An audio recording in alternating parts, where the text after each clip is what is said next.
Olá, não sei quem é você que está me assistindo, não sei se você me conhece ou não, muito provavelmente você me conhece, já que esse é o meu primeiro vídeo, então capaz que só as pessoas que me conhecem ou de alguma forma me seguem vão saber dele. De qualquer forma, eu me chamo Adam e eu resolvi fazer uma coisa que eu gostaria que tivessem feito para mim durante minha vida. Eu não gosto muito de ler, não sei se é um hábito seu, você está me assistindo, mas eu pessoalmente não gosto muito de ler.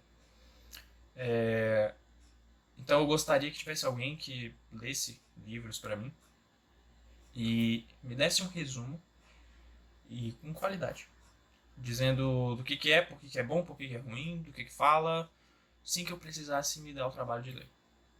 E realmente não, esse era um dos meus sonhos de criança para tudo.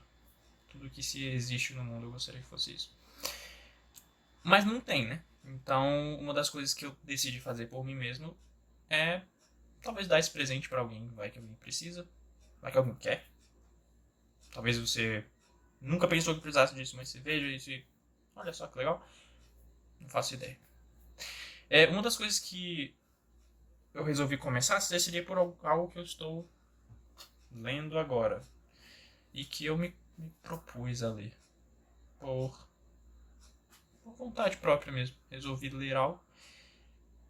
Essa leitura em específico, ela não é necessariamente recomendada a grupo, a um grupo de pessoas. Ou você não precisa ser algo para só precisa querer saber sobre, tudo bem. Mas, como eu sou psicólogo de formação, alguns dos insights que eu vou fazer sobre comentam, entram em contato com a psicologia. Tem a ver com o meu conhecimento sobre e as minhas ideias sobre psicologia. Então, em alguns momentos, por exemplo, algo que eu falar pode parecer que vai fazer muito mais sentido para os meus colegas de profissão. E ou não, não sei como isso vai soar para você que não é necessariamente um psicólogo, mas pode ser que isso aconteça e se isso acontecer também vai passar. Depois vai voltar ao negócio normal. O que eu vou tentar fazer, estou me propondo a fazer, seria chamado de leitura comentada. Não sei se você já ouviu falar desse tipo de coisa, mas a ideia é: eu já li algo, eu não vou abrir esse algo que eu já li e ler para você, eu vou comentar sobre esta leitura. Nesse momento, o que eu trago para ler é este livro. E eu não sei se você já ouviu falar dele, se você gosta dele, se você já leu, não faz a menor diferença. A questão é, esse livro chama-se 12 Regras para a Vida, de um autor chamado Jordan Peterson, ele é um psicólogo clínico e ganhou uma notoriedade nos últimos anos como é,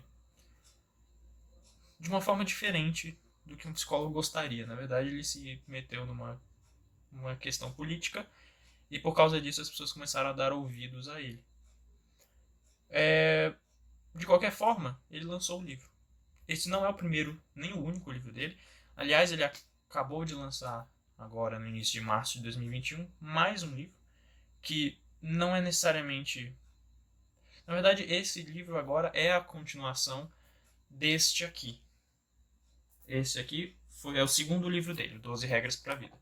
O primeiro livro dele chama-se Mapas do Sentido e o livro que ele acabou de lançar são mais 12 Regras para a Vida.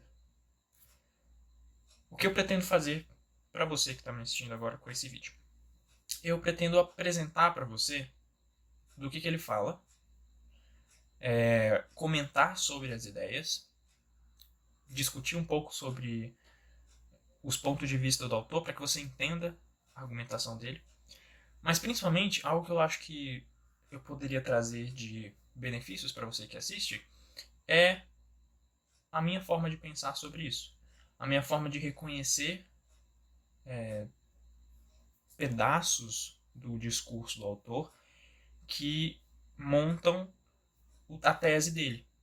Então, algumas palavras eu vou usar livremente e eu vou definir o que elas significam.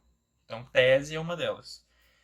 Esse livro não é uma tese, mas existe uma tese que o autor traz sobre ela. Outra palavra que eu vou usar também um pouco mais livremente seria argumento, premissa. A minha ideia é tentar fazer você enxergar como eu li esse livro, como eu fiz para absorver esse conteúdo. E isso pode trazer benefício para você, se você não quiser ler, obviamente. Porque se você for ler por você mesmo, você talvez tenha seu próprio método de entender ou de estudar o que quer que você lê. Mas eu vou te apresentar o meu, de alguém que não gosta de ler. Acho que essa seria o diferencial. Então, apresentado, esse é o 12 Regras para a Vida. Chegamos até aqui. Aliás, essa é a primeira vez que eu faço tal coisa, então se travar ou não o que eu estou falando, dá um desconto. Seguinte, o que eu pretendo trazer hoje seria as partes iniciais do livro. Cada capítulo do livro meio que lida com uma das regras. Então, antes da gente entrar de cabeça em cada uma das regras, uma das coisas importantes é entender este livro pelo que ele se propõe a ser. E aí, aqui eu trago o comentário sobre as duas sessões iniciais, que são o prefácio e a introdução. Uma das coisas que chama atenção sobre essas duas coisas é que o prefácio às vezes é ignorado na leitura de o que é que seja. A introdução não necessariamente é ignorada, a ponto de não ser lida, mas é só a introdução. Então, quando chega a parte importante, a gente quer passar logo. A questão é que nesse livro, essas duas sessões são essenciais. O prefácio ele foi escrito por um autor chamado Norman Doidge. Ele é um psiquiatra, autor de outros livros. E ele escreveu o prefácio tentando apresentar ao leitor a visão dele sobre o autor e um pouco sobre o que ele tem a dizer. Como eu tinha comentado, uma das coisas que fez o Jordan Peterson ganhar reconhecimento foi o envolvimento dele com algo político. Só que não se ganha reconhecimento com algo político sem carisma.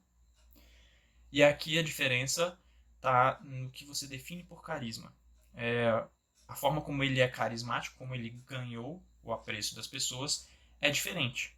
Por conta disso, o Norman Doidge, o autor do prefácio, tenta te apresentar o que no autor convence, o que chama atenção. Ele te descreve um personagem, obviamente, porque você não vai conhecer a pessoa do Jordan Peterson, você conhece a figura pública, você conhece a imagem que você tem dele. Então primeiro se constrói a imagem dessa pessoa. Uma das coisas interessantes é a convivência pessoal com o Jordan Peterson. O Norman, que é o autor do prefácio, ele costumava, por alguns meses, algum período da sua vida, visitava o círculo familiar do Jordan. Então, ele convivia com ele em situações normais, jantares, conversas, bate-papo, e isso a gente não tem acesso, obviamente, porque nós não somos íntimos dessas pessoas. Só que esse pedaço da vida dele é importante para construir o personagem. Então ele comenta com você, no prefácio, como é a sala e a casa do Jordan. Cheia de imagens e pinturas que remetem ao século XX. Todas as coisas que aconteceram no século XX. Mas não necessariamente coisas boas. Principalmente as coisas mais bizarras que a humanidade já fez. Os desastres, os assassinatos em massa, tudo aquilo que aconteceu durante o século XX e que é um absurdo. Ele tem essas imagens pela sua casa. Isso chama a atenção do Norman, porque isso é estranho. Espera-se ter coisas que alegrem, que criem um ambiente mais agradável, e não necessariamente essas coisas criam um ambiente agradável. O objetivo já fica bem claro também, porque ele apresenta o que o próprio Jordan disse para ele, que seria: essas imagens estão lá para lembrá-lo desses eventos, de que esses eventos nunca mais podem ser repetidos por nós. Por que isso é importante? Porque o Jordan se envolveu em algo político. E apesar de isso ser uma forma muito fácil de criticá-lo, de que ele escreve o que ele escreve porque ele pensa de uma forma política ou porque ele segue tal corrente, não necessariamente é isso. Ele, acima de tudo, é um psicólogo clínico. Então, as coisas que ele escreve são baseadas nas observações que ele faz na clínica e nos pensamentos que ele tem sobre isso. Ah, mas isso não tem nada de político nisso? Tem. Tem os próprios pensamentos dele, as convicções que ele tem, estão envolvidas nesse processo. Mas não necessariamente determinam tudo. Então é importante que você entenda o que motivou ele a isso. O que motivou ele é que ele não quer ver se repetindo os feitos do nazismo, do comunismo e de outros regimes que passaram no século XX. Veja, esse é um assunto delicado. Talvez no mundo de hoje, se falar dessa ou daquela corrente de pensamento, mas você tem que entender o que ele está criticando. Está criticando esse período histórico, esses regimes, o que eles fizeram. Certo? Uma outra coisa que ele resolve apresentar para você também no prefácio é o motivo de se ter um livro como esse. Por que você precisa de regras? Hoje em dia a gente talvez goste muito mais de não ter regras, de não ter nada que diga o que nós devemos fazer. Então uma das coisas importantes é ele lidar com esse fato de que a gente não gosta disso. Então uma das formas de dizer isso é apresentando a visão também do Jordan, de que regras não são necessariamente algo ruim, desde que tenha um objetivo, desde que tenha uma função muito bem definida. E aí um dos termos que surge é o termo de ordem. Ordem não em sentido abrangente, mas no sentido que o Jordan resolve falar. Regras servem para trazer ordem às coisas, para dar ordem, para dizer o que é ordem. Regras são importantes e ele tenta te convencer durante o livro por que estas regras são importantes. Claro, você deve ter regras na sua vida que você, especificamente, considera que são essenciais. Talvez só você, ou você e poucas pessoas. Regras que não são necessariamente universalmente aceitas. Não são, como se diz, objetivas. São regras mais subjetivas. E ele precisa lidar com essa questão também. Porque na sociedade atual, a diferença entre a objetividade ou a subjetividade de regras, moralidade e outros tópicos assim, é o que move um pouco o pensamento das pessoas sem que elas percebam. Será que existem regras objetivas? Será que existe uma forma de agir, algo que você deva ou não fazer, independente da situação? A corrente objetiva vai dizer que sim, a corrente subjetiva vai dizer que não, que isso é subjetivo, depende de situações, pessoas, pensamentos, convicções, questões mais variáveis. Por isso, se torna subjetivo. Essa é uma redução para definir isso daí muito rasa, viu? Só um jeito mais simples de tentar explicar isso, porque nem ele mesmo se dá o trabalho de discutir isso nesse livro. Então, esses são assuntos mais superficiais. Porém, como eu te disse, eles precisam ser abordados, senão você não entende o motivo do resto das coisas. Ele não resolve escrever regras para a vida como uma sequência de coisas que você pode chegar lá e pescar a regra 7 e dizer, entendi o que ela quer dizer, agora eu vou fazer isso aqui. Elas precisam fazer sentido dentro do que elas foram construídas. Então, o prefácio serve para esses dois objetivos. Estabelecer para você o personagem do autor, a pessoa que ele é, quer você conheça ele ou não, mas para que você desenvolva carisma pelo que ele resolve dizer.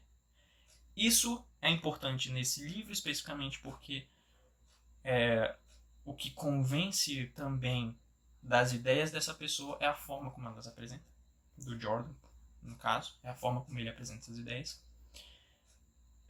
E discutir se é preciso ou não ter regras. E obviamente ele vai dizer que sim, porque senão, por que ele deu esse nome ao livro? Mas ele tenta argumentar para você que é importante que existam essas regras. O prefácio, ele não exige muito comentário. É você talvez ler ou entender mais ou menos isso aqui, e partir para o resto. O que precisa ficar claro é, ele não gosta das imagens dos regimes do século XX. Ele não gosta do que aconteceu neste período e ele quer rejeitar o máximo possível ideias, ações ou qualquer coisa que se aproxime daquilo novamente. É isso que move o autor do livro. Então você chega na introdução. A introdução, ela tenta abordar também o que foi discutido no prefácio, mas é uma conversa mais casual até, por assim dizer, porque já é o próprio autor escrevendo. Uma das coisas que ele precisa te contar é como surgiu esse livro. É uma curiosidade básica. Ninguém resolve, acorda um dia e vou escrever 12 regras para a vida. O Jordan, por exemplo, ele conta que ele estava passando por um site chamado Quora. O similar mais conhecido dele no Brasil, eu acredito que seja o Yahoo Respostas, como culturalmente mais abrangente. E a ideia é semelhante. Existem perguntas e as pessoas respondem. A dinâmica de valorização dessas respostas é se as pessoas dão like ou se elas gostaram ou não daquela resposta. As respostas mais votadas ganham destaque como a resposta que mais agradou aquele público daquela rede. No caso, para ele, o Quora funciona do mesmo jeito e chamou a atenção dele porque, segundo ele, é uma forma bem rápida, barata e talvez mais eficiente, não só eficiente, mas eficaz, de conseguir uma pesquisa de opinião. Do tipo, o que importa realmente para as pessoas? Porque essa pergunta é feita de outras formas desde que o homem começou a pensar. O que é realmente importante na nossa vida? De onde viemos? Para onde vamos? Essas perguntas mais assim. Ou então, quando começou a surgir a filosofia, o que é vida, o que é certo, o que é errado, o que é virtude? Será que essas coisas são realmente relevantes? Ou, por exemplo, que roupa tal artista usou na premiação X? Será que essa é uma pergunta mais relevante? Uma das formas que ele encontrou de descobrir isso foi através do Quora. E aí você pode ter uma crítica muito fácil disso, do tipo, o Quora não é uma amostra muito boa. São só as pessoas que usam o Quora. Então, muito provavelmente são pessoas que gostam de dar respostas escritas a perguntas escritas. Isso vai chamar a atenção no mundo de hoje, por exemplo, de alguém que é muito apegado ao Instagram ou ao TikTok, com estímulos constantes e sucessivos? Talvez não. Então essa pessoa não participaria da pesquisa de opinião dele no Quora. Essa talvez seja uma crítica que você poderia apontar a essa ideia dele de como surgiu. Mas enfim, isso surgiu há alguns anos atrás, quando talvez isso era mais bem visto, mais usado na internet, blogs, fóruns eram coisas mais comuns do que hoje em dia. E surgiu lá. No Quora, ele fez o que ele chamou de como se fosse um teste do que seria o 12 regras para a vida. Isso aconteceu quando ele respondeu uma pergunta com uma lista com uns 40 e alguns itens. A pergunta eu não lembro exatamente como ela era, mas era algo semelhante ao que é importante, o que você daria de conselho ou algo assim sobre a vida. E ele colocou lá 40 frases. Entre essas 40 frases, algumas, se não todas, estão no 12 regras para a vida. Frases soltas que no 12 regras ele elaborou. Então lá ele percebeu que as respostas que ele deu fizeram sentido para as pessoas, ecoaram no pensamento delas, no que elas queriam saber. E esse foi o teste. Lá, os primórdios, o rascunho, na verdade, do 12 regras para a vida. Uma das coisas importantes para entender sobre esse livro em si é entender que ele não é o primeiro dele. Houve um anterior. E esse anterior baseia bastante das ideias que ele tem sobre tudo que ele vai escrever. Esse livro chama, como eu já disse para você, Mapas do Sentido. E esse livro carrega uma tese nele mesmo. A tese do Mapas do Sentido é o seguinte: as histórias famosas da história da humanidade, os mitos, os contos, tudo isso perdurou, existe até hoje, não por acaso, não por causa de um acidente cultural. Como que a gente pode dizer um acidente cultural? É mais ou menos assim. Existiam muitas histórias há muitos anos atrás, várias. Aí, as que sobraram foram essas que a gente conhece hoje. Por quê? Não sei, porque sobrou. Isso seria um acidente. A cultura progrediu, se manteve e veja só, temos aqui o acesso hoje. O argumento dele, a tese, desculpa, não é essa. A tese dele é de que esses mitos, essas histórias, tinham um objetivo. Qual o objetivo? Segundo ele, passar uma intenção moral e não descritiva. E aqui é uma das primeiras coisas que a gente precisa comentar. Quando ele diz descritiva, ele se refere à ideia de que aquelas sociedades estariam tentando descrever como elas vivem, como se fosse uma narrativa. É assim que é a nossa vida, é assim que são as coisas no nosso tempo. Uma simples descrição. Quando ele diz uma intenção moral, um intuito moral, ele quer dizer que as pessoas que escreveram ou que passaram essa história para frente queriam que as próximas gerações entendessem que aquilo é o caminho de certo ou errado. É o que determina a moral.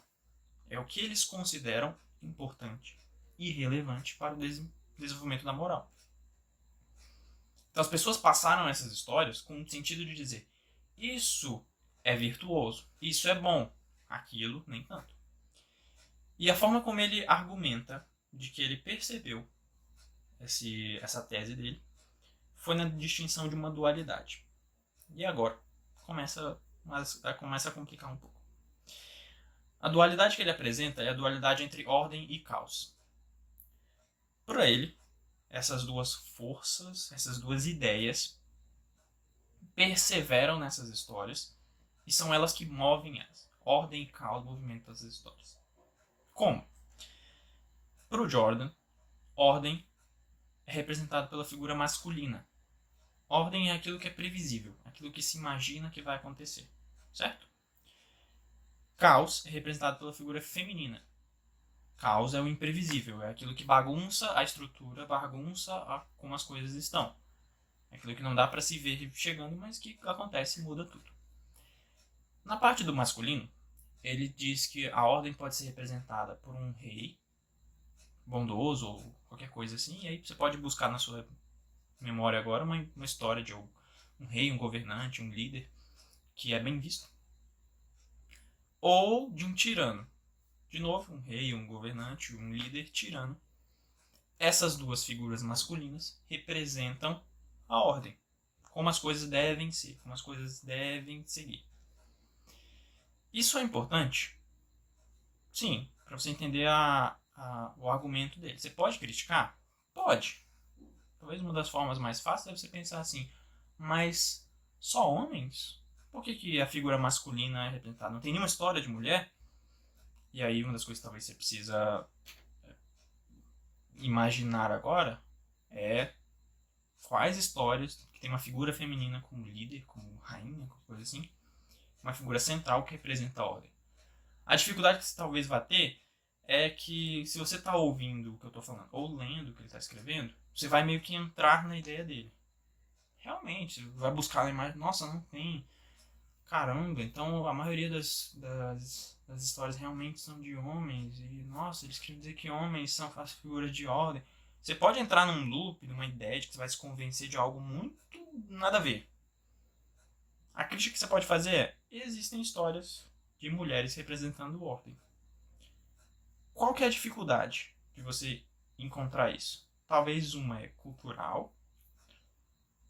Tipo, a maioria das histórias a que ele se refere são do Ocidente. Tem histórias do Oriente, mas do Ocidente. E ele também não fala de todas as histórias de todas as culturas do mundo. Alguma cultura no mundo pode ter uma mulher como figura de liderança e eles passaram a história de uma mulher como figura de liderança, representando ordem. Essa talvez seja uma crítica que você possa apontar. Mas você não lembra, né? Então você pode criticar, mas você não sabe onde está o ponto para apontar. Ah, não, tem isso aqui prova que você está errado. Essa é a crítica. Não quer dizer que ele está errado, também não quer dizer que ele está certo. É só a crítica que você poderia fazer sobre isso. Para quando você estiver lendo textos assim, você não cair nesse loop de O autor te conta uma ideia e quando você tenta imaginar o contrário dela, não vem de rápido na memória. E aí você pode acabar acreditando fielmente no que ele está dizendo. Mas, como ele conta bem pouco sobre essas histórias nesse livro, a gente pode dizer também muito pouco se ele tem argumentos fortes ou não para defender isso. No Mapas do Sentido é onde ele desenvolve isso melhor, de que essas figuras masculinas representam essa ordem. Então aqui não cabe a gente dizer se está certo, se está errado, se é por isso ou por aquilo, é a gente entender. É isso que ele quer dizer? Beleza. Masculino se refere a ordem. Feminino, então, se refere ao caos. Por quê? Para ele, a figura do feminino representa tanto criação quanto destruição. Como isso é refletido nas histórias, o Mapas do Sentido dará mais sentido a esses argumentos dele. Dá para você imaginar? Dá. Criação, você imaginar a ideia de que a mulher concebe filhos? Talvez. A destruição talvez se aproxime mais ao que ele apresenta como inesperado, aquilo que quebra a estrutura que existe. Então a destruição das figuras femininas que rompem com a ordem estabelecida. Para isso serviria o caos. E aí ele continua explicando o porquê dele ter escrito o livro passado dele. E, de novo, veja, isso é parte do livro dele, desse livro aqui. Ele tenta te convencer do livro anterior. O que é isso? Estratégia de marketing? Não sei, se for, não sei se convence não. Mas é para você entender que as ideias que ele precisa te passar agora foram baseadas no que ele está construindo há muito tempo. No livro anterior, em conceitos que ele estabeleceu já, as próprias palavras que ele usa para descrever as coisas. Então ele precisa te dizer os motivos pessoais dele para ter escrito o primeiro livro. E a isso ele atribui assim: a razão, ou as razões, para o impasse nuclear durante a Guerra Fria. Esse é o motivo. Qual é a pergunta que ele se fazia? Por que as pessoas conseguem fazer algo tão ruim querendo o bem? Como que as pessoas aceitam fazer coisas tão ruins com a intenção de fazer o bem? Então, uma coisa ruim seria ter armas nucleares que podem matar milhões de pessoas como ferramenta de ameaça contra outros países, no caso da Guerra Fria, por exemplo, em nome de um bem, de proteger a sua nação, de proteger uma ideia de liberdade, de bem, a própria ideia do que é bom ou não. É isso que ele quer entender. Qual é o motivo que leva alguém a fazer uma coisa má em nome do bem. Isso não só na Guerra Fria, obviamente, porque, como você já viu, ele tem bastante uma fixação com o século XX.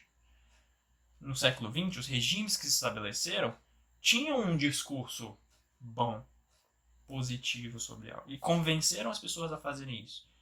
E fizeram até com que algumas levantassem julgamento, suspendessem todo o julgamento que eles tinham sobre os seus atos. Levavam elas a matar, a torturar, a todo tipo de absurdo que aconteceu no século XX. E ele quer entender por quê. Por que as pessoas fazem isso. Tudo certo até aqui? É bastante coisa. Então, esse vídeo vai ser longo mesmo, mas eu recomendo você ir devagar nele. Pelo menos ele é mais curto do que se você tivesse que ler. Acho que essa é a vantagem que eu posso te dar, tá bom? Vamos voltar então. Uma das coisas que ele defende é... Uma das frases que definem o que ele entende sobre o mundo é: sistemas de crença permitem que a gente seja inteligível, ou seja, que a gente se entenda, que a gente se compreenda. Sistemas de crença se aproxima do conceito que ele tem de ordem. Sistema de crença pode ser muitas coisas. Um dos exemplos que ele dá como um sistema de crença é a linguagem. A nossa linguagem permite que a gente se compreenda. O fato de eu falar a língua portuguesa permite que você, que também entende a língua portuguesa, reconheça e seja capaz de entender o que eu estou dizendo. Isso é importante? Sim. Isso que permite que a gente se compreenda e que a gente se mantenha. Só que isso também acontece em outras formas. Por exemplo, um sistema de crença que você pode entender é etiqueta. Como que a gente se comporta num restaurante, num local público, as regras de etiqueta. Isso permite que a gente se viva bem, certo?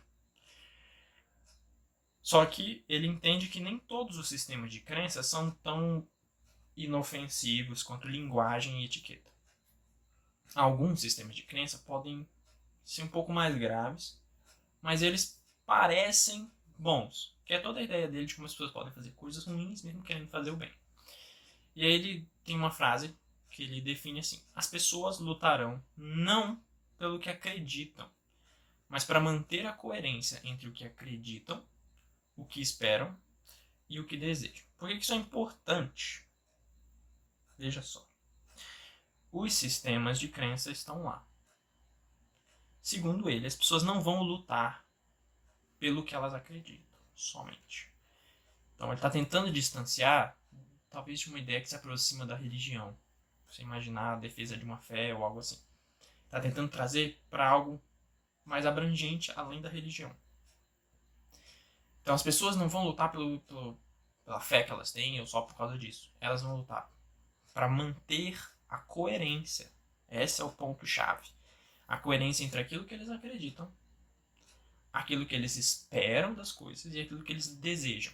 Essas três coisas podem parecer que são semelhantes, mas se você fizer um esforço e bastante autoconhecimento, você pode chegar à consideração de que você também não é muito coerente nesses três aspectos. Algumas coisas que você acredita não necessariamente seguem aquilo que você espera dos outros, ou o contrário. E algumas coisas que você deseja também não tem muito a ver com o que você acredita. E aqui é difícil dar exemplos práticos. Ele também não dá muitos exemplos práticos. Você precisa entender meio que esses conceitos por cima. É assim, difícil. Talvez, se você parar um pouquinho para pensar. Essa é uma frase, por exemplo, que é solta durante a sua leitura. Mas se você parar um pouquinho para pensar, pausar, sei lá, a sua leitura ou algo assim, você pode ver o que isso realmente quer dizer. E olha só, na leitura ainda está na introdução, por exemplo, essa não é, obviamente, a única frase, o único parágrafo do texto. Tem muito mais. Só que esse é talvez um dos que possam chamar a atenção. Só para mim, talvez, não sei. Para outras pessoas. Mas esse é um dos parágrafos que meio que resumem o que ele precisa de passar. A ideia que ele quer te trazer, a tese, é baseada neste argumento. Então, você pode ter passado por outros parágrafos, outras partes do texto e ter ficado meio perdido ou algo assim, mas se você entender isso, o resto faz sentido. O resto vem para você. Ah, tá, é por isso que ele estava dizendo, por isso que ele estava contando uma história aleatória antes, porque ele queria me fazer entender essa parte aqui. O que você precisa extrair disso? Qual que é o problema para ele? É que as pessoas lutam por coerência. As pessoas precisam manter uma coerência. A gente chama isso... a gente costuma usar os termos coerência externa e interna em psicologia, porque é o jeito talvez mais prático de descrever essa ideia de coerência. Por quê? Coerência externa é você com o que você entende do mundo, com o social, com o para fora. Coerência interna é você com você mesmo, suas próprias crenças, suas próprias convicções. Será que você consegue manter realmente coerência entre isso? Boa questão de fazer. E é isso que ele acredita que é um dos maiores problemas. As pessoas lutam para manter essa coerência. Uma das coisas que você pode lidar quando você estiver lendo livros, às vezes complexos como esse, é que ele pode trazer conceitos muito específicos e não te explicar muito. Uma das coisas que ele faz nesse livro é usar o conceito de ser para Heidegger. E aí agora, se você está lendo isso e nunca leu Heidegger, nunca ouviu, pode ter ouvido falar, mas não lembra de Heidegger, você pode pensar assim, não sei o que significa. E aí você vai ler essa parte assim do texto e vai ficar, quê? Tá falando em língua estranha comigo, eu não tô entendendo, nada faz sentido, esse cara fala muito complicado. E realmente vai parecer muito complicado se você não tiver uma noção ou da linguagem filosófica ou do próprio da própria ideia do Heidegger. Não vai fazer muito sentido. Mas ele precisa que você entenda, porque ele se refere a esse termo várias vezes. Então ele define o ser para Heidegger, ele resume o ser para Heidegger como algo que não pode ser fácil e diretamente reduzido ao material e objetivo. É algo que existe em seu próprio termo. O que isso significa? É um jeito, talvez, dele falar que ser humano, ser você, o ser, essa entidade, o ser, não se resume só a isso aqui. Pele, corpo, ideia, até pensamento poderia entrar nisso, mas é algo que é talvez um pouco mais transcendente. E aqui, eu juro pra você que eu não estou tentando discutir Heidegger, porque não é objetivo. Só precisa entender mais ou menos isso. É uma forma de dizer que é tanto o material o objetivo, quanto o não objetivo, o transcendente, o que passa além disso. Isso é importante em alguns momentos do texto, porque ele se refere ao ser dessa forma. O que é ser realmente. Passamos talvez a parte mais pesada do livro, a parte mais complicada. Porque é a parte que ele precisa te convencer de tudo, criar as bases do pensamento dele. E finalmente chegamos à parte que talvez seja mais agradável. Que é realmente quando ele diz o que ele quer te dizer agora. Ele te apresenta um dilema. E para discutir esse dilema, ele vai precisar contar uma história também, vai precisar construir esse próprio dilema, porque esse dilema existe para ele. Para você, pode ser que você nunca tenha pensado nisso, ou que você nem entenda que isso seja um dilema ou não. Mas o dilema para ele é o seguinte. Você lembra que ele disse que os sistemas de crença, a forma como a gente... as nossas estruturas, seja sociais ou qualquer outra coisa, que definem as nossas relações, essas estruturas chamadas de sistemas de crença, eles permitem que a gente se entenda, certo? Só que não existe só um sistema de crença numa sociedade. Vê, você pode ter o seu próprio sistema de crença, que em alguns pontos corrobora, é semelhante ao sistema do outro e daquele monte de gente ali. Em outros, não. Então a gente já tem dois. Se você pensar que cada pessoa pode ter o seu, você tem um monte de sistema de crença. Lógica de mercado é, se você tem muita concorrência, você talvez tenha predação. Predação não no sentido pejorativo, mas no sentido de o melhor vai subsistir. O pior ou menos adaptado não vai conseguir se manter. Então aquele sistema de crença que não permite que a gente se relacione bem, talvez não dure. O que permite, dura. O que permite que a gente se relacione bem, a gente concorda, a gente mantém, outros vêm e concordam com isso também, a gente começa a viver em sociedade, a gente se vive, certo? Só que essa diferença entre os sistemas de crença gera conflito. Porque imagina que eu e meu grupo concordamos em algumas coisas. A gente tem o nosso sistema de crenças. Aí você troca de grupo, sei lá, grupo de amigos, ou o outro prédio, a outra casa, a outra rua. Aquele grupo lá talvez tenha um sistema de crença diferente.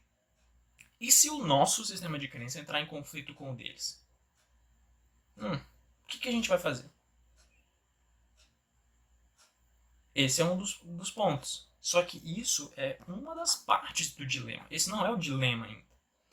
O dilema é você ter vários sistemas de crença gera conflitos. Então você tentar estabelecer ordem para as coisas, de novo voltando para a ideia dos dois argumentos do Mapas do Sentido, você tentar dar ordem às coisas é o que gera conflito.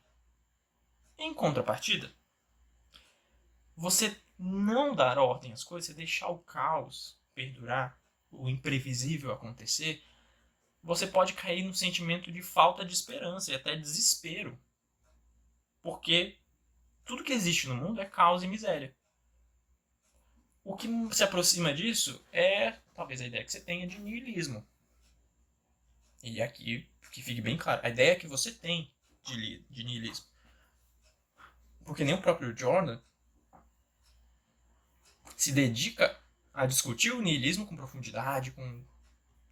Então você, por exemplo, pode ler e reconhecer no texto o niilismo e pensar, nossa, isso aqui que ele está falando é aquilo que eu acredito? Talvez. Vamos dizer que é. Desde que você entenda que ele está falando que se o caos reinar, se o caos for superior à ordem, você tem falta de esperança e desespero. Se a ordem for superior ao caos, se você tentar dar mais estrutura às coisas, você tem conflito entre as ordens que existem. Certo? Esse é o dilema. Como que a gente resolve esse dilema? Se a gente tenta dar muita ordem, dá problema. Se a gente tenta dar muito caos, também dá problema. Tudo bem? Premissa que ele tem, então, para resolver o dilema. A gente não pode permitir o conflito nos modelos que existiu no século XXI. Qual que é o problema do conflito dos sistemas de crença para o Jordan Peterson? Que eles resultem naquilo que aconteceu no século XX. Mais especificamente, Guerra Fria. Você tem dois sistemas de crença majoritários disputando entre si qual é o melhor, qual é o que vai reinar superior. No caso, Estados Unidos e União Soviética. Qual desses dois poderes, qual desses dois sistemas de crença vai ganhar? Se eles estão disputando, se eles estão em conflito, isso é uma coisa até natural. Só que para ele, a forma como eles entraram em conflito não pode nunca mais se repetir. Porque se acontecer o que aconteceu de novo, sabe-se lá onde o mundo vai parar. Então a gente não pode mais permitir o conflito chegar a esse nível. Mas a gente também não pode abandonar todos os nossos sistemas de valor, porque senão, o nosso sistema de crença, a gente não pode deixar tudo e viver uma vida como um espírito livre, porque senão a gente vai se encontrar em algum momento em desespero. Falta um norte, um guia para o que a gente tem. Você pode dizer que é uma corrente de pensamento talvez mais comum atualmente. Eu posso ser o meu próprio sistema de crença. Eu dou as minhas ordens, eu dou as minhas ideias, eu dou as minhas diretrizes. Beleza. Será que você dá mesmo?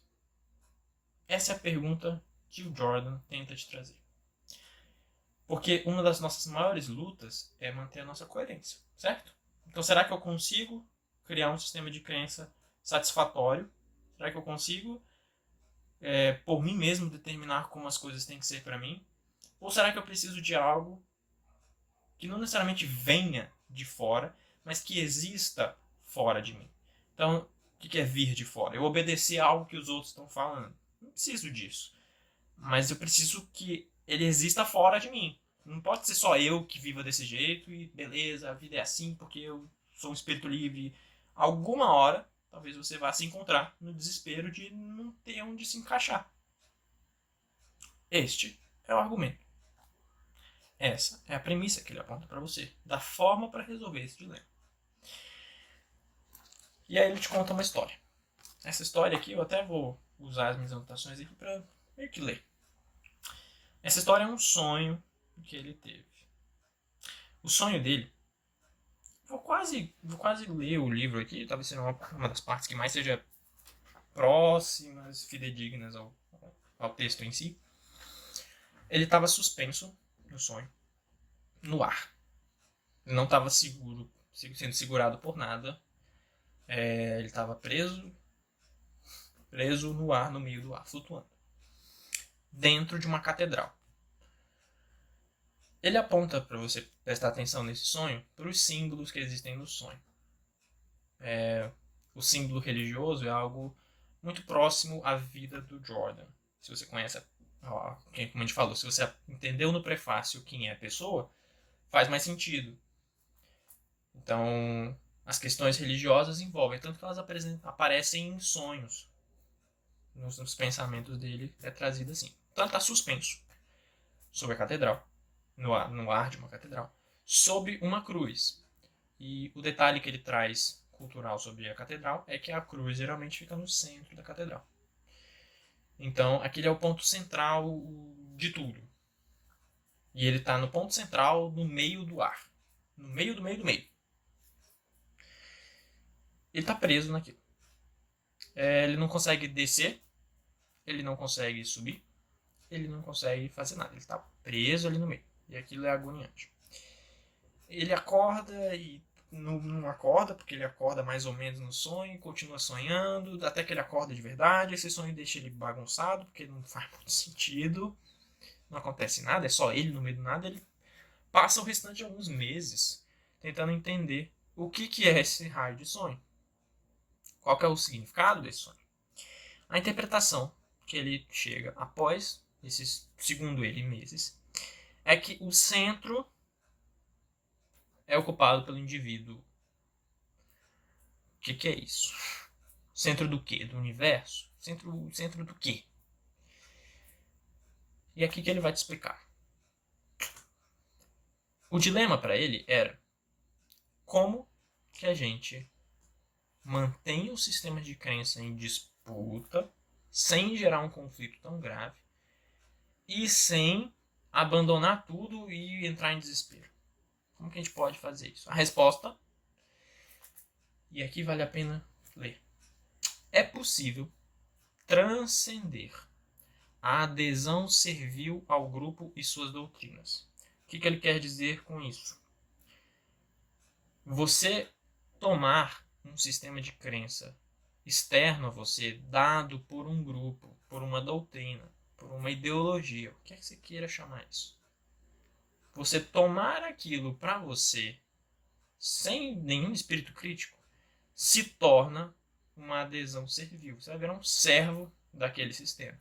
Você faz o que ele diz para você fazer. Essa crítica dele vai principalmente para as ideologias que reinaram no século XX. Se você viver servindo essas coisas, você cairá na primeira parte do dilema, no conflito.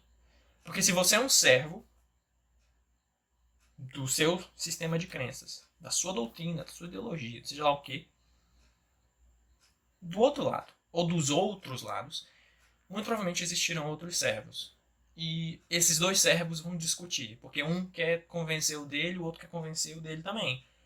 Nisso daí eles têm conflito, se esse conflito se agravar, esse conflito pode chegar ao que chegou no século XX. Ele está extrapolando? Não sei. A gente talvez nunca mais, muito difícil falar isso, né? Por enquanto, nos futuros próximos, parece que a gente não vai ter uma guerra nuclear. Mas uma guerra civil? Muito possível. Muito provável até. As pessoas não gostam uma das outras, não gostam do que a outra pensa e preciso sobrepor a minha ideia dela. Como que eu resolvo isso? Violência? Talvez. Prender todo mundo? Talvez. Eu preciso encontrar um jeito de resolver isso. Como eu estou disputando dois sistemas de crença, conflito é a solução. E se eu sou um servo disso, eu vou chegar nesse ponto alguma hora. O que ele diz? Voltando para a citação. É possível transcender isso. Você escapar. Sair disso. E, ao mesmo tempo, evitar as quedas do seu extremo oposto, o niilismo. Então, ele está tentando te apresentar aqui a resposta para o dilema. É possível. Como? É possível também encontrar sentido suficiente na consciência e experiência do indivíduo. Como? Veja só. Essas são só frases soltas. Soltas, mais ou menos, né? Do que eu estou te falando são frases soltas. No contexto do que ele escreve, faz sentido. Porque é tudo que eu já estou te contando até agora.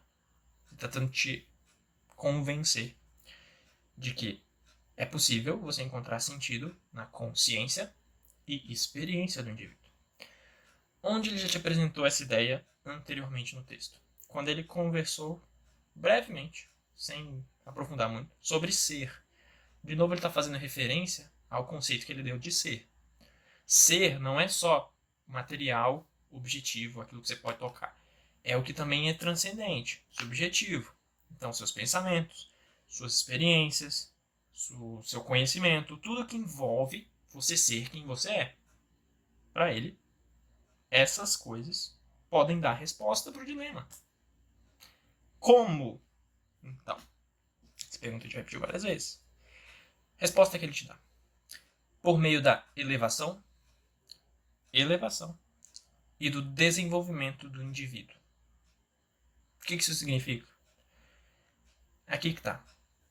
É o que ele vai tentar te apresentar no resto do livro. Esse é uma das teses que ele tenta te convencer aqui. Como elevar e desenvolver o indivíduo. Mas acima disso, o diferencial, talvez que ele apresente. Porque elevar e desenvolver a si mesmo não é uma coisa exclusiva do Jordan Peterson no 12 Regras para a Vida. Qualquer religião meio que tenta te dar um modelo de como fazer isso. Então essa parte é meio genérica, mas é importante para ele. Elevação e desenvolvimento do indivíduo. O diferencial. A disposição de cada um para levar o ser em seus ombros. Como assim? O que é o ser mesmo?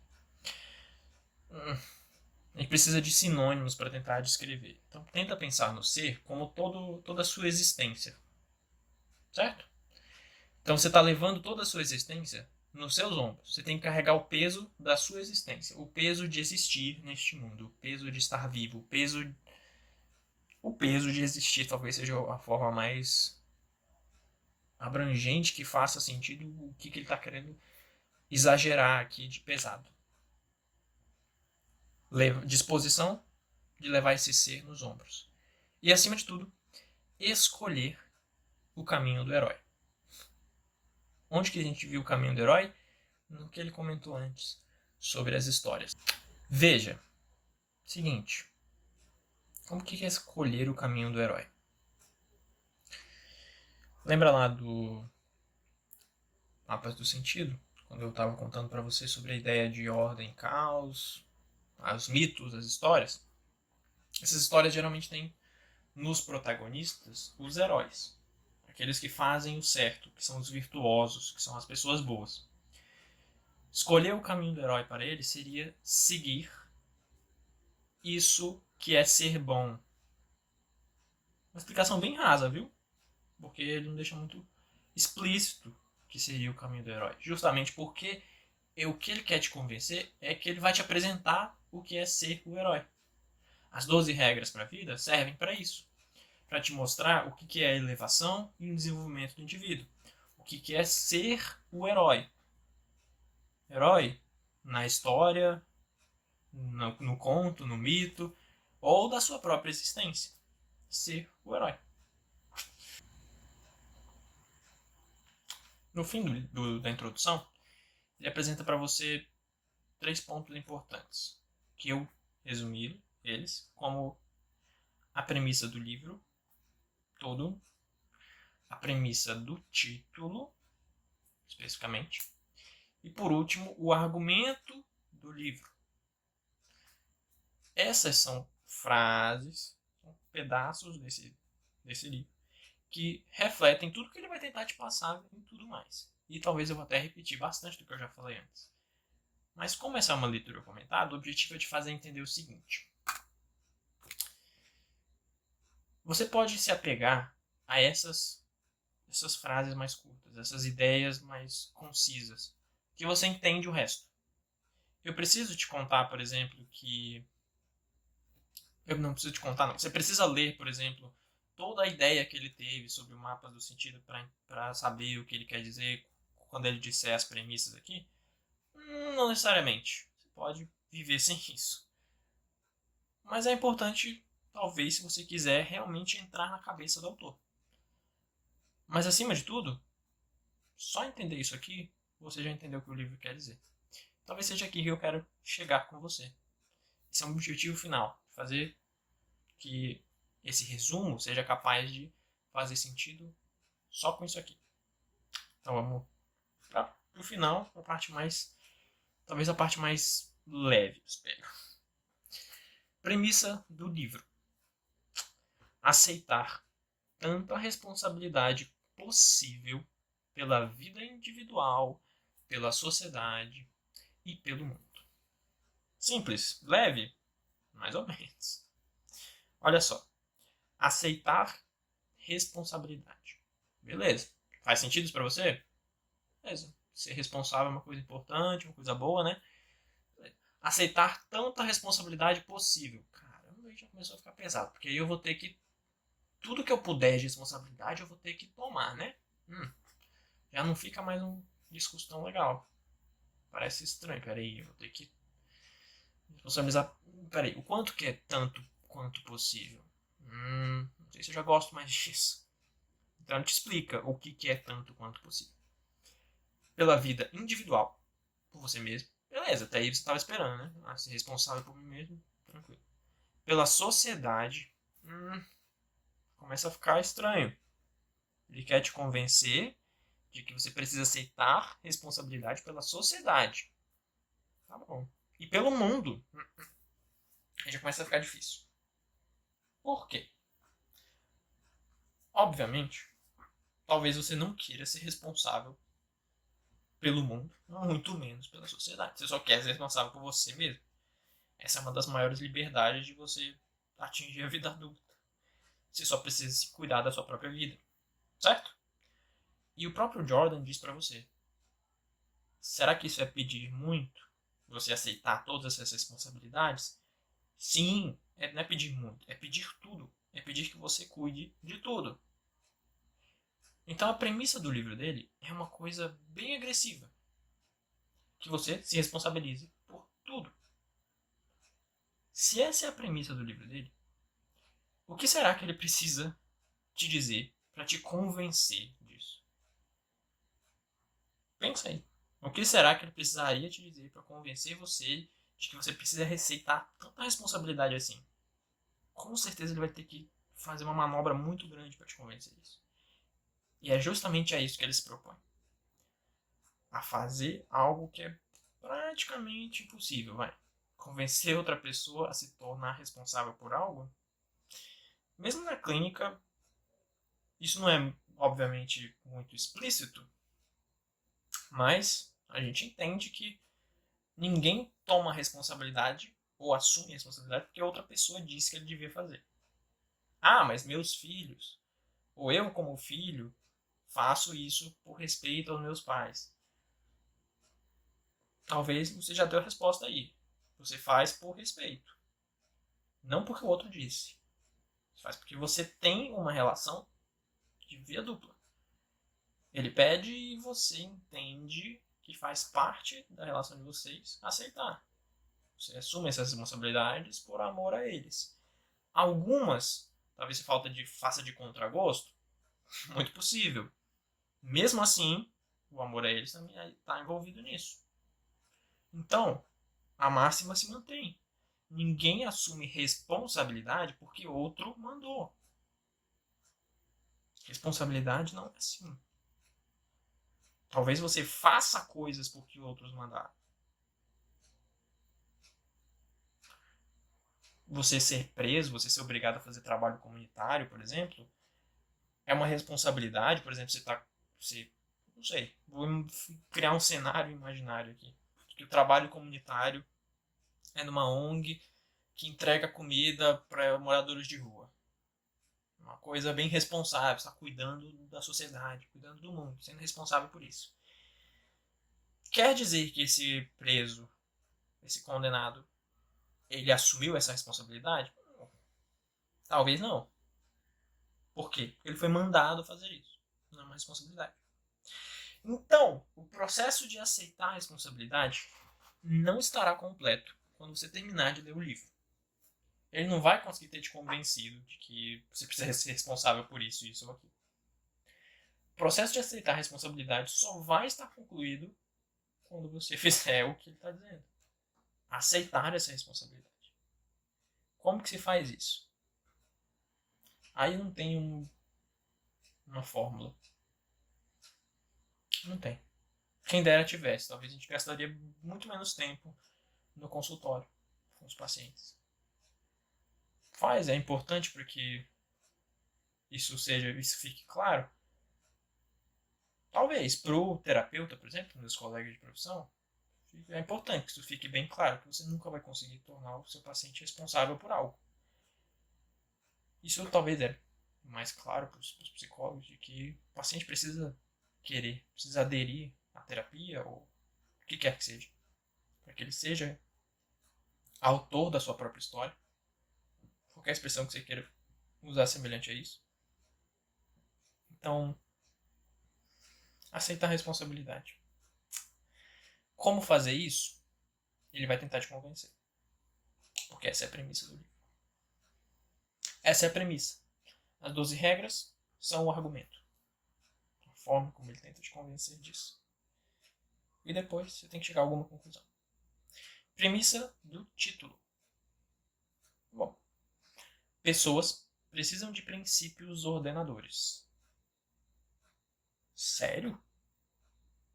Segundo ele, as pessoas não vivem sem uma ordem, sem algo que dê ordem para elas, sem princípios que deem ordem.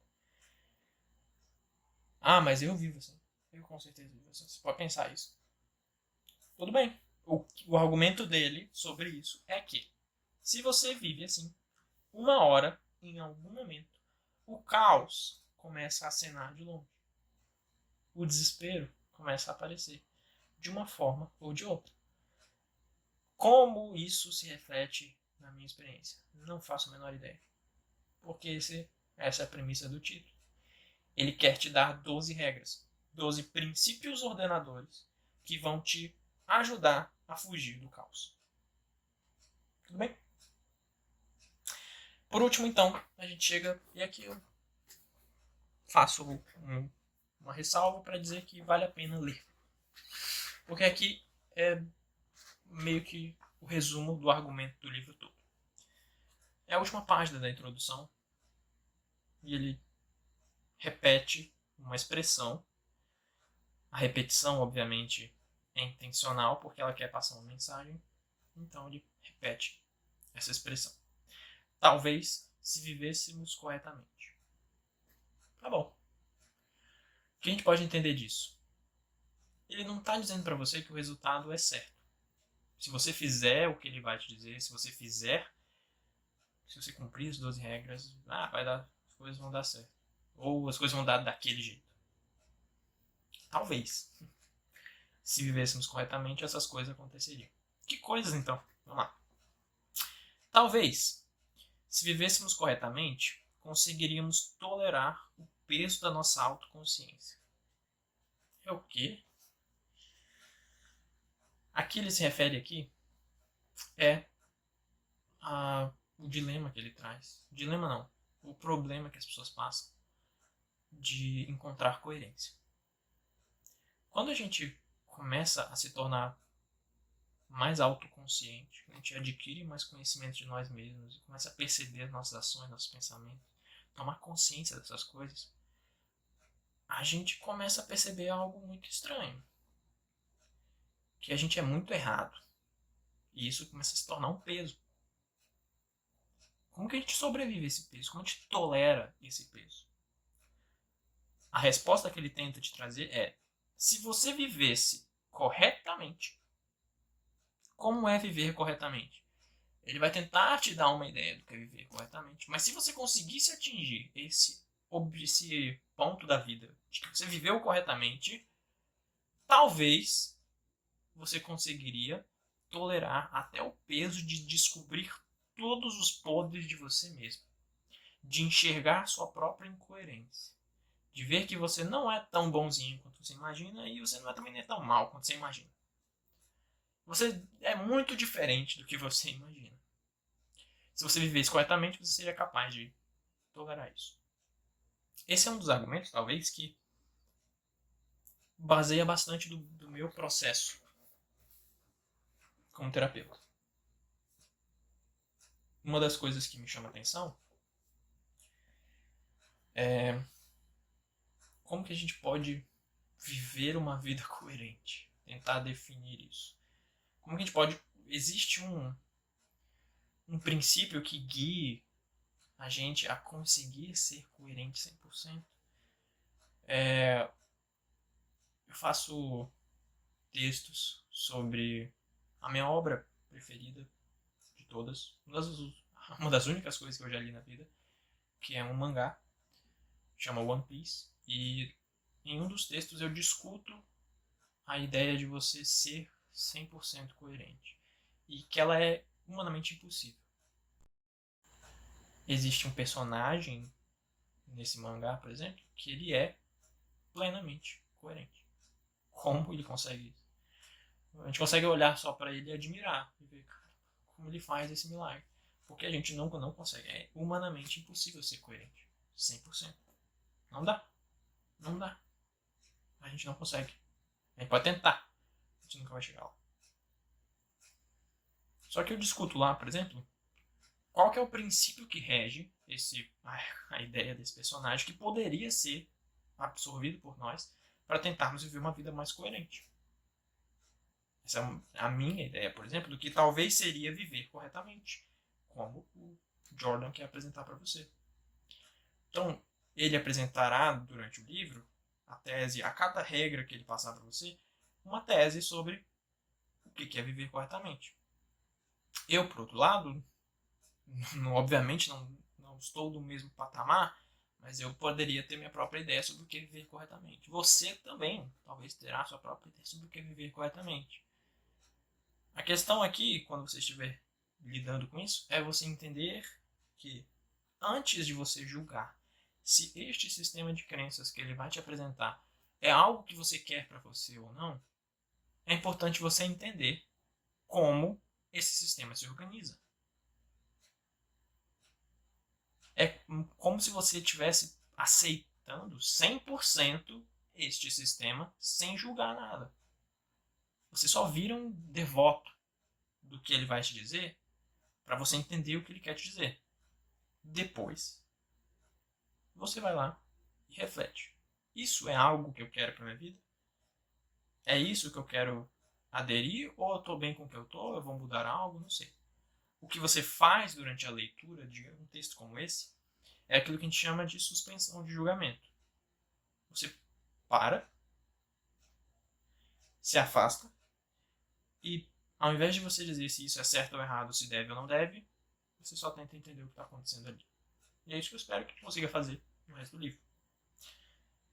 A gente encontrar, conseguir entender o modelo, a tese dele sobre viver corretamente, para que a gente possa tolerar a nossa própria incoerência.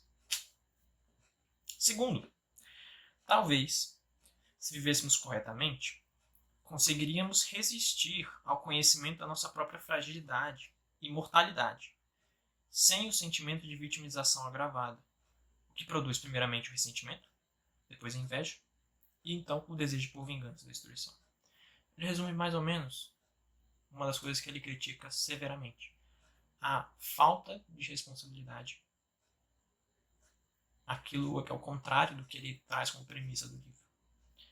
Quando você não é responsável por você mesmo, pelos seus atos, você não é responsável nem pela sua vida individual, você pode chegar ao ponto de se vitimizar.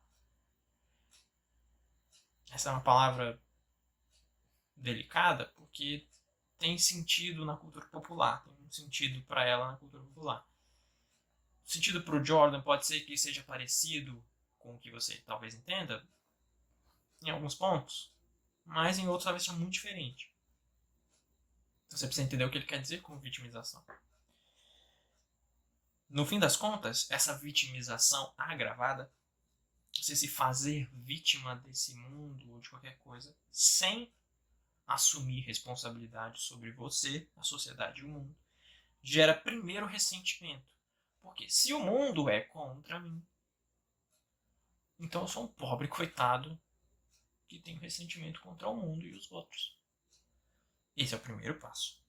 Mas depois de ressentimento, você chega à inveja. Porque, pera, por que isso acontece comigo e não acontece com ele? Devia acontecer com ele também. Ele é tão ruim, ele é pior que eu. Por que só eu passo por isso? Quero que aconteça com ele. Por último, vingança e destruição. Já que não está acontecendo, já que o universo não está fazendo isso acontecer com ele, eu mesmo vou fazer. Eu vou chegar lá e fazer.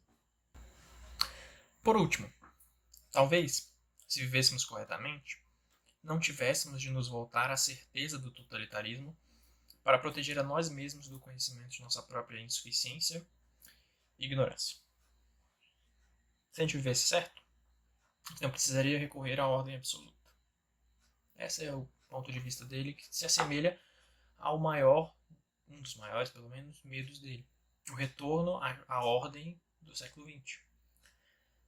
Quando a gente observa que o mundo é muito imprevisível, as pessoas principalmente são muito imprevisíveis, podem agir do jeito que elas quiserem, elas podem pensar o que elas quiserem. A gente pode cair no pensamento de que, poxa, se a gente não controlar a imprevisibilidade das pessoas, pode dar muito errado. Então a gente precisa de uma forma de controlar isso. Só que como a gente controla muita gente, a gente precisa ser muito forte, precisa ser uma ordem muito forte, precisa ser uma ordem absoluta, uma ordem totalitária. Esse é o medo dele. Que a gente precisa se voltar ao totalitarismo para proteger nós mesmos, de reconhecer que a gente é ignorante e insuficiente. Por fim, ele conclui: talvez conseguíssemos evitar esses caminhos para o inferno. E vimos no terrível século XX quão real o inferno pode ser. A última frase dele nessa introdução: se a gente vivesse corretamente individualmente, a gente poderia prosperar coletivamente. E é isso que ele deseja se apegar nesse livro. Convencer você de uma forma de viver corretamente, individualmente, para prosperar coletivamente. Eu espero que, se você gostar disso, se você compartilhar com outras pessoas vierem a gostar disso também, que eu possa continuar fazendo. Eu achei interessante, gosto. Gostei de apresentar a minha visão sobre isso, principalmente de tentar te ajudar, não só com esse texto, porque obviamente esse livro é recomendado atualmente para psicólogos. Talvez não seja tão famoso, você não conheça, mas quando você começa a entrar no meio, você começa a ouvir falar: ah, você precisa ler esse cara, porque esse cara é importante. Bom, é uma das nossas obras da atualidade, né? Um dos clássicos, obviamente.